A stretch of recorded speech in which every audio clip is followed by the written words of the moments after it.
And if it comes to immunization like polio, then what's going to happen? Dr. Saab.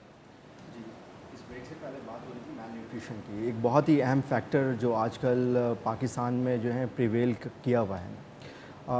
National nutrient survey کے مطابق تقریباً unfortunately تقریباً 33% بچے چاہے وہ سندھ کے ہیں, بلوچستان, سرحد یا پنجاب کے, میل نیوٹریشن کا شکار ہیں. اور دلچسپ پہلو یہ ہے کہ ان 33% میں سے بھی 50% سے زائد بچے ایسے ہیں جو آئرن ڈیفیشنسی کا شکار ہیں.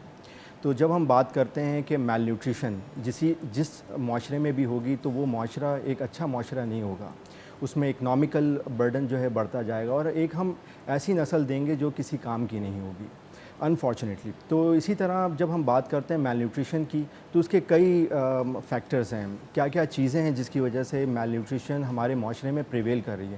پاکستان شروع سے 70 سال سے زائد جو ہے وہ ہو گیا ہے اور ہم ابھی تک ڈیولپنگ کنٹری کی اسٹیج سے باہر نہیں نکلے ہیں. تو یہاں جو ہے مختلف عناصر ایسے ہیں, کنٹریبیوٹنگ فیکٹرز ایسے ہیں جس میں سب سے امپورٹنٹ چیز جو آتی ہے وہ آتی ہے میٹرنل ایجوکیشن کی.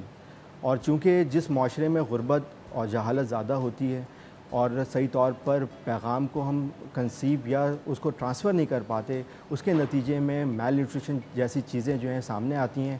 اور کئی بیماریاں ایسی ہیں جو کہ بچوں کی especially under 5 years of age بچوں کی جو ہے اموات کا یا ماربیڈیٹی کا باعث بنتی ہیں.